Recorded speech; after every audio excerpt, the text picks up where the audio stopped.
movie takes place in the United States of America in the 1950s. Jack and Alice live in an ideal neighborhood enjoying a special luxury. There is always a juicy steak on their dinner table, they drive an expensive car, and they do not deny themselves anything. Of course, there are other couples living in the neighborhood with whom the protagonists maintain friendly relations. Every day, Jack and the other men go to work in the desert, while Alice and the other women stay at home to do the housework. They take care of the comfort, clean, cook delicious food, and wait for their husbands to return. The women know almost nothing about their husband's work. The only thing they know is that there is a secret project called Victory. However, they do not know what exactly their loved ones are doing. However, this does not bother anyone, because there are only two rules here. Do not ask unnecessary questions, and do not enter the desert that surrounds this town. It is believed that by leaving a safe place, they put their lives in incredible danger. In their free time, Alice's friends Bunny and Peg go to ballet classes and shop in a fancy store. They used to be friends with another housewife, but she developed mental disabilities, which ended their friendship. It turned out that she had taken her son to the desert, thereby deliberately endangering him. As a result, the boy died. However, Margaret is sure that it was a punishment for her curiosity. One day, all the residents of the neighborhood gather for a party hosted by Frank and his wife Shelley. He is the most powerful man here, and all the men work for him. Everyone is having fun and enjoying the celebration. But suddenly Margaret appears and says an unusual phrase, "We don't belong here." No one paid much attention to this, but Alice was disturbed to hear it. Later she sees Margaret's husband take her to a distant room and try to give her medicine. Alice is confused and tries to tell Jack, but he doesn't let her speak and ignores what his wife says. When Alice was cooking dinner, she noticed that the chicken eggs were empty inside. She can't believe her eyes and decides to calm down by going to the city to relax. She takes the tram and makes a few laps. Soon, Alice is surprised to see a plane crash. The plane has crashed high in the mountains. She knows that it is strictly forbidden to go there, because it can be very dangerous, but she goes to the crash site anyway, because the pilot may need help. Once at the top of the mountain, she discovers a dome-shaped building. Alice tries to call for help from other people, and when she touches the window, she begins to hallucinate. She doesn't understand what is happening, and a moment later, she loses consciousness. When she wakes up in her home, she hears Jack doing something in the kitchen. She was surprised because her husband never came home from work so early. She also doesn't remember how she got home or who brought her home. When she asks Jack what he saw when he came home, she doesn't get any answers because Jack says that she was already here, and he doesn't believe her story about the airplane because he thinks it's made up. Gradually, Alice's life turns into a nightmare. Hallucinations and paranoid thoughts completely take over. Soon, during a ballet class, she sees something strange in the mirror. To be more precise, she sees Margaret's death. Then she decides to talk to her and goes to her house. But she doesn't have time because Margaret is standing on the roof, sending herself to the other side and jumping down. Suddenly, men in red appear and take Alice away from the body. While waiting for her husband to come home from work, Alice decides to talk to him, expressing her suspicions and fears. However, he does not believe her and thinks that his wife is making it all up. The man convinces her that everything she is saying is a result of shock, and that Margaret was just washing the windows and accidentally fell down. Additionally, Dr. Collins, Frank's partner, confirms Jack's version of events and prescribes Alice a sedative. At this time, she notices a document in his bag with the heading, "Security Threat." Alice decides to quietly steal it to find out the truth, but she is unable to read the notes and get closer to the solution. Alice is at a loss. Is she really going crazy? She has no definite answer, so she decides to find out the truth at any cost.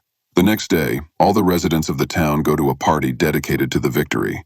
At some point, Alice realizes that she can no longer stay in the company of these people and asks Jack to go home. But he doesn't listen to her because Frank is making him his partner, and this is a very important event for him. Unable to hold back her emotions any longer, Alice goes to the ladies' room where her friend Bunny comes in.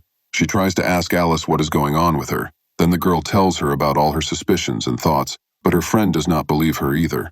She suggests that she put these nonsense out of her mind and go to the hall with the other guests to rejoice with them about Jack's promotion. A few days later, Alice and her husband invite their neighbors over. In addition to Bunny, they also invited Frank and his wife. While Jack was busy making small talk with his friends, Frank came to Alice's kitchen. He knows about her conversation with Bunny and transparently hints to the girl that she is right in her assumptions, but still cannot figure out everything. Shocked by the project manager's bluntness, Alice decides to expose him at the dinner table. It turns out that most of the couples have the same dating history. They honeymooned in the same places and were even born in the same cities. Alice tries to open everyone's eyes to the truth, but no one believes her. Everyone thinks she's crazy, just like Margaret. When all the guests have gone home, Alice tries to talk to Jack again. She asks him for only one thing: to leave this cursed place with her. To her surprise, the man agrees and she goes to pack her things. However, once in the car, it becomes clear that he was not going to leave. Jack betrayed her by allowing the men in red suits to take his beloved woman away from him. Dr. Collins and his colleagues subject Alice to electroshock therapy. During this torture, the heroine sees her past life, which turns out to be her true reality. It turns out that she is an experienced surgeon who worked around the clock to earn more money and ensure her existence, as Jack was unemployed. After a while, Alice returns to Jack's house. She doesn't remember the last events, but the hallucinations still haunt her. When everyone thinks that everything is fine with her, Alice remembers the truth. The fact is that Project Victory is a simulation that Frank once created. It turns out that Jack knew everything, and moreover, it was he who forced her to become part of this fictional world against her will. When Jack realized that Alice had found out the truth, he decided to try to keep her. The guy swears that he did it for their own good, so that they could live a perfect life. The woman is horrified and does not know what to do with this information. Jack tells her about the conditions of such membership in this community. It turns out that men take responsibility for their wives, deliberately forcing them to enter the simulation. The people here are only seemingly real. Their real bodies are in a kind of coma under the influence of special lenses. Alice wants to return to normal life, but Jack does not let her go, holding her tightly in his arms. That's why, in order to free herself, the heroine grabs a glass and hits the man, after which Jack falls lifelessly to the floor. Meanwhile, Frank is told that Jack is dead, and he sends his men to get Alice. The girl has almost no time left because the alarm has already sounded on the streets. Bunny runs into the house and asks the heroine to run away. It turns out that her friend knows about the simulation, and she consciously chose this life because she has children here whom she lost in the real world. Bunny tries to explain that Jack died not only in the virtual world but also in the real world, which means that no one can disconnect her from the simulation. She needs to get out of here and run away as soon as possible because she is in great danger. As she walked outside in her bloody dress, she noticed that the other men started to panic, and then the other women started to suspect something as well.